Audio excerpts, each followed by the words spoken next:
એ લોકોને ચક્કર આવી જાય. ખાલી જલને ફરાર કહે છે, કાંઈ દેવો પણ નહીં. જલમાં થોડું મધ નાખીને એકાદશીમાં લે છે. માધવ વૈષ્ણવ દક્ષિણમાં.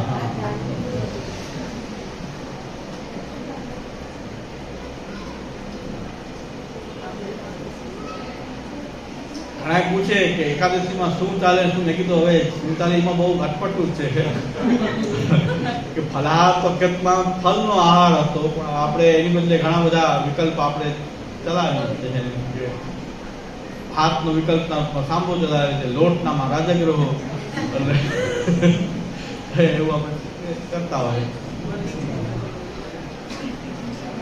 અન્ન ગ્રહણ નથી કરતા આપણે, બરાબર વ્રત તો નથી કરતા, પણ અન્ન ગ્રહણ ન કરવું એ પણ સારી વાત છે. એક વ્રતનો પ્રકાર છે. અન્ન ન લેવું એ પણ એક વ્રતનો પ્રકાર છે. કંઈક ત્યાગ કરવો એ કંઈક વ્રત તો છે. એટલે આ વિષયતા માયાજન્યા છે કે ધર્મી આચ્છાદિકા, ધર્મી અન્યથા પ્રતિતિ હેતુભૂતા. ધર્મીના સંદર્ભમાં પણ બે હોઈ શકે કે છીપની બદલે ચાંદી જેવું દેખાવું, અન્યથા પ્રતિતિ થવી, ધર્મી અન્યથા પ્રતિતિ હેતુભૂતા. અને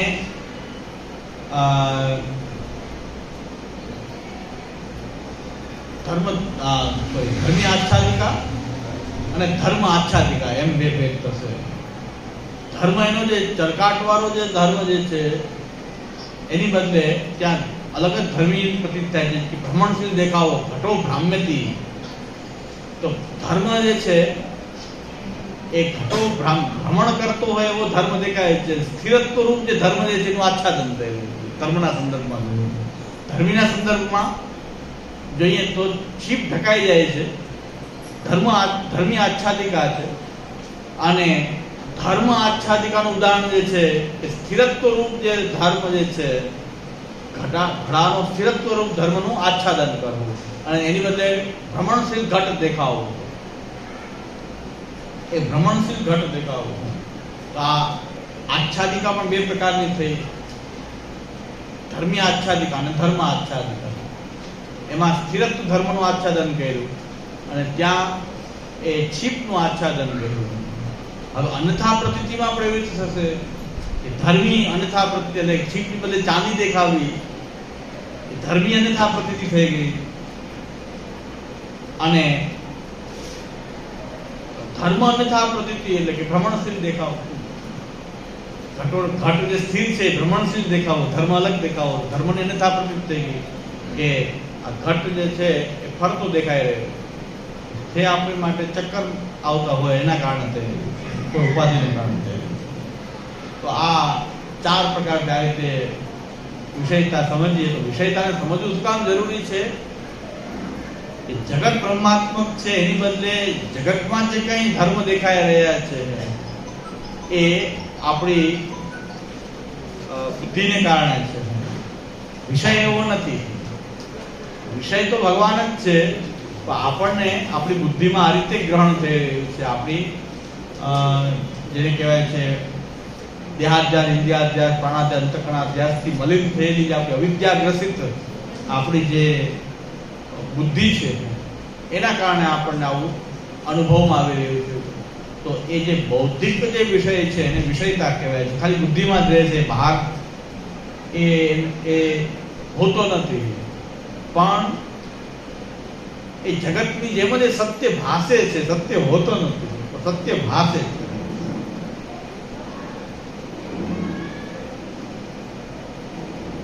શ્રીનાથજીના વિષયમાં પણ એક મારું પ્રવચન હતું, એની નીચે એક કોમેન્ટ મેં કાલે વાંચી કે શ્રીનાથજી જો તમે સર્વસ્વ માનો તો મેં કીધું શ્રીનાથજી તમે સર્વસ્વ માનીએ છીએ, અમારા પ્રભુ છે શ્રીનાથજી.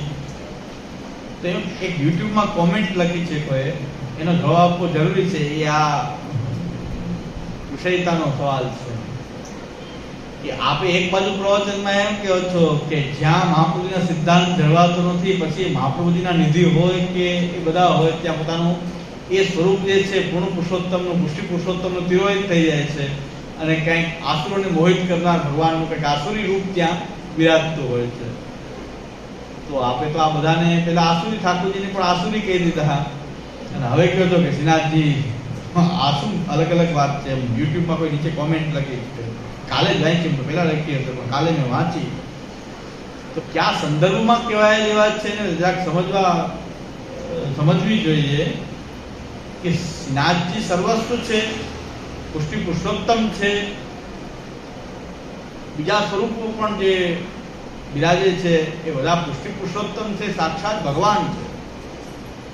પણ જ્યારે એના પુષ્ટિ ભાવોથી સેવા ન થાય, કોઈ આસુરી ભાવોથી એની સેવાનો ઉપયોગ કરવામાં આવે, એ ભગવત સ્વરૂપોનો કોઈ પ્રવાહી કે આસુરી ઉપયોગ કરીએ કમાવા માટે, પૈસા માટે જ્યારે ઉપયોગ કરીએ, ત્યારે એનું પુષ્ટિ પુરુષોત્તમનું જે રૂપ જે છે ભગવાન, એ તિરોહિત થઈ જાય. અને આસુરોને મોહિત કરનાર ભગવાન તો દેવી આસુરી બે રૂપો પ્રકટ કરે છે, ન કરી શકે એવું નથી.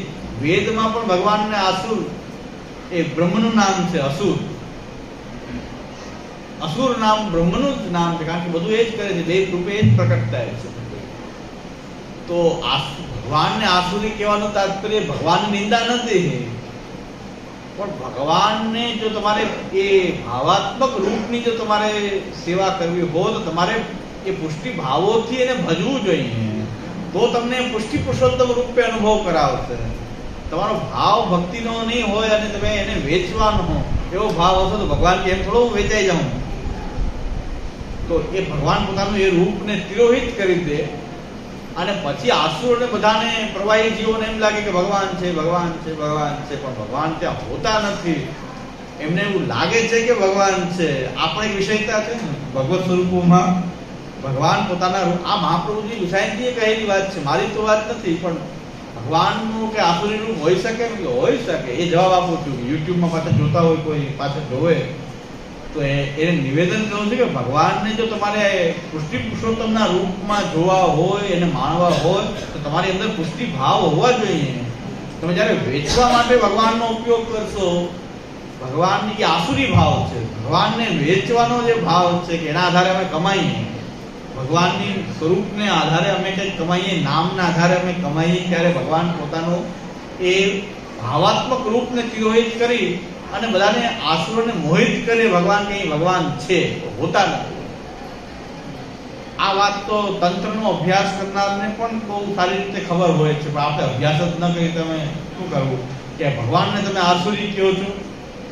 પછી મને એક જણાએ પ્રશ્ન કર્યો હતો, એ મારી ક્લિપ જે આસુરી છે, ભગવાનનું પણ આસુરી રૂપ હોય છે, એ મારી જે ક્લિપ છે એમાં પ્રશ્ન કરનારનો પ્રશ્ન સંભળાતો નથી, મારી વાત જ સંભળાય છે. એક પ્રશ્ન વચ્ચેથી એક જણાએ કહેલો કે તો પછી આ મહાપુરુષના નિધિ સ્વરૂપો એ મંદિરમાં જાહેરમાં બિરાજે, એમનું 7 નિધિ પણ મંદિરમાં બિરાજતા હોય તો? મેં કીધું ભાઈ નિયમ તો ઠાકોરજીનો નિયમ એ મહાપુરુષના નિધિને અને 7 સ્વરૂપો શ્રીનાથજી બધાને એ જ લાગશે, કારણ કે એ તો ભગવાન છે ને ભગવાન જ પોતાનું રૂપ તિરોહિત કરે તો 7 સ્વરૂપો એ કરે, અને એમાં પણ આસુરી રૂપ પ્રકટ કરી શકે ભગવાન. તો પુષ્ટિ ભાવથી જો સેવા થતી હોય, ભાવાત્મક રૂપથી એની ગુપ્ત રાખીને જો સેવા કરતા હો, જ્યાં પુષ્ટિ પુરુષોત્તમ પાછા પ્રગટ થઈ જશે. આવિર્ભાવ તિરોભાવ બે ભગવાનની શક્તિ છે કે ભગવાન તિરોહિત કરીને ભગવાન જેવું એવું લાગે તો એનો મતલબ શું થયો? વ્યામોહ થયો, આસુર વ્યામોહ થયો, વ્યામોહિકા માયાનો વિષયતા થઈ ગઈ ને. એ પાછી ભગવાન ન હોય તમને ભગવાન જ છે એવું લાગે છે કે આ ભગવાન છે, તો ભગવાને પોતાનું રૂપ તો ત્યાં એ તિરોહિત કર્યું હોય. અન્યાશ્રય કરીએ, વાણીથી અન્યાશ્રય કર્યો, ખાલી વાણીથી, તો ઠાકોરજી કીધું કે હું તો ગોકુલ જાઉં છું, મારું અહીં શું કામ? વાણીથી તમે મને જીવાડી, ડોકરીએ ખાલી એમ કીધું કે તમે મને જીવાડી, એટલું કહ્યું કે ઠાકોરજી કહે છે હવે જીવાડવાળા જો બીજા આવતા હોય મારે શું કામ છે, હું જાઉં. એ તો એની પર એટલી કૃપા હતી કે પ્રભુ પધારી ગયા છે, એ અનુભવ કરાયો હો, એમની પર તો એવી કૃપા હતી. આપણે પધારી જાય તો લાગે ને બિરાજ, અન્યાશ્રય કર્યા પછી તો પ્રભુ ક્યાંથી બિરાજે? આપણને તો આપણી પર એના ઉપર એટલી કૃપા છે પ્રભુની કે એમને તો આટલું તો આજ્ઞાકારીમાં કૃપા ઝલકે છે કે હું જાઉં છું. આપણે તો એ પ્રભુ એમને એવું કંઈક વ્યામોહિક આસુરી રૂપ, અને એને આસુરી કહેવાય. ભગવાન આસુરી ન હોય પણ આસુરોને વ્યામોહ કરવા માટે જે રૂપ લે છે એ આસુરી રૂપ છે. એટલે એ સંદર્ભમાં મેં આસુરી કહેલા છે કે ભગવાનને આસુરી કહેવાળો એટલો બધો આસુરી હું નથી કે ભગવાનને આસુરી કહું, આસુર કહું, એટલું આસુરાવેશી કે આસુરી તો હું નથી. તો હું સહજ આસુરી કહેવાઉં. એ તો પ્રવચન કરવાનો અધિકારી નથી. અને ભાઈ પાછા જે લખે છે બહુ વિવેકથી લખે છે કે આપ આજ્ઞા કરો છો, આજ્ઞા જો આવો આસુરી તો આજ્ઞા થોડો કરે, આવો આસુરીની આજ્ઞા થોડી મનાય.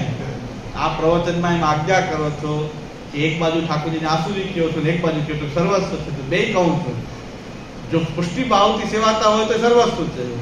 વૈષ્ણવના ઘરમાં પણ પુષ્ટિ ભાવથી સેવાતા ઠાકોરજી સર્વસ્વ છે, કૃષ્ણ છે. એને પણ સર્વસ્વ માનવું છું હું, કારણ કે મહાપ્રભુજીએ માન્યા છે સર્વસ્વ.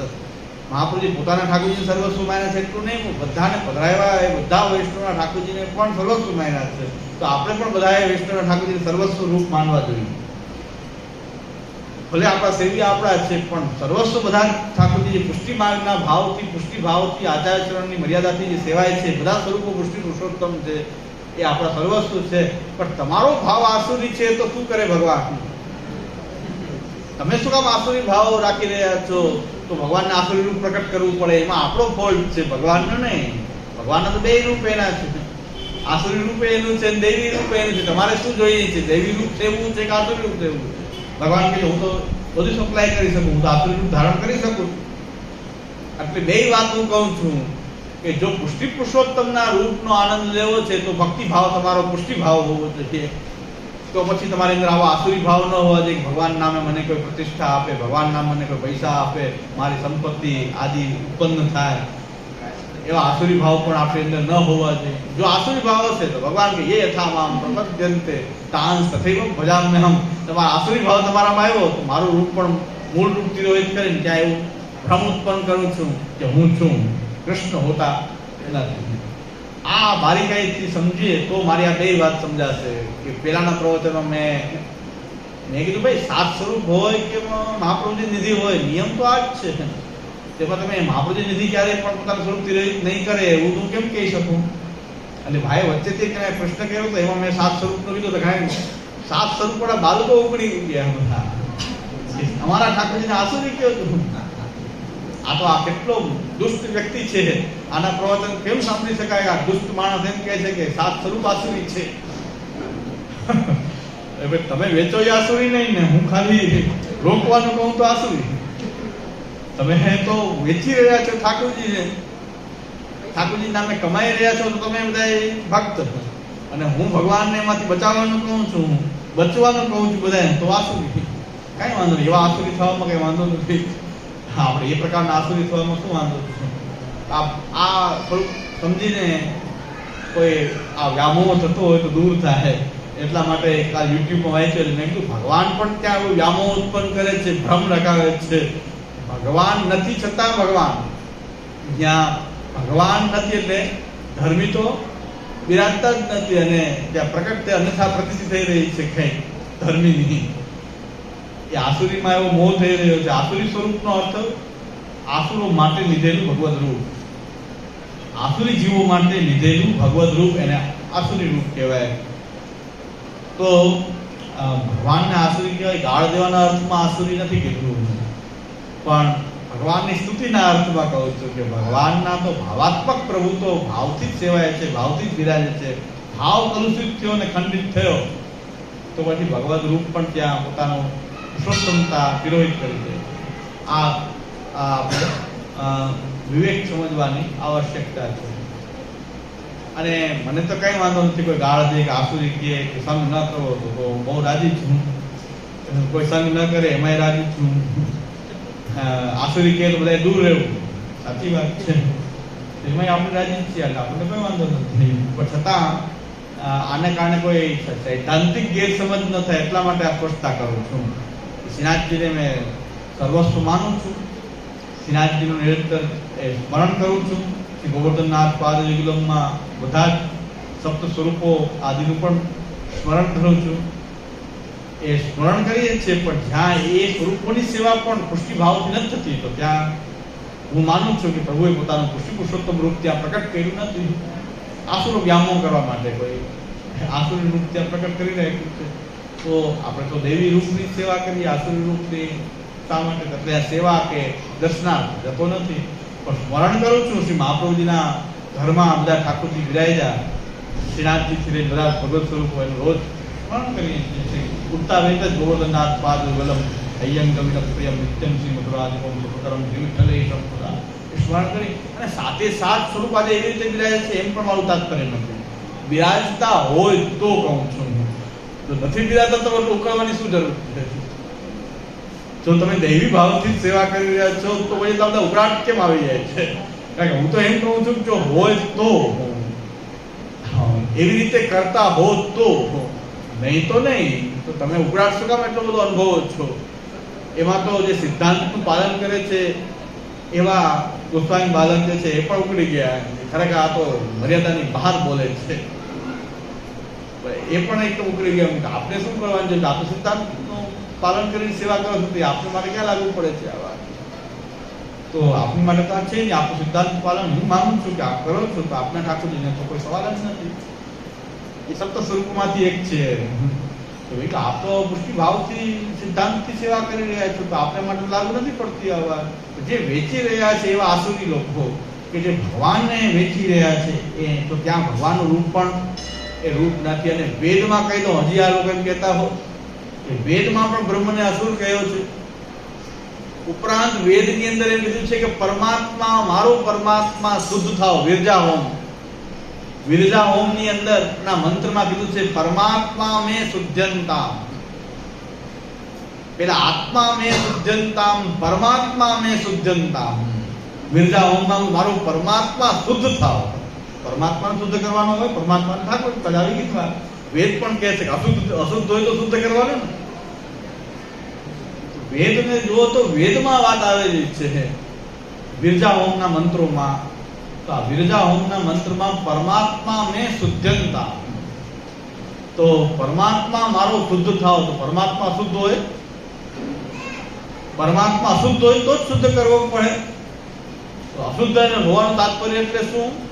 શ્રી મહાપ્રભુજી એમ આજ્ઞા કરે છે કે સંસારમાં જે જતો હોય અંતર્યામી જે છે એ આ સૃષ્ટિને લીલા માટે અંતર્યામી રૂપ ભગવાન લે છે. તો ફોર્સ આપે છે જીવાત્માને ફોર્સ આપી રહ્યો છે, અને એ ફોર્સને કારણે આપણે સંસારમાં દસડાતા રહે છે.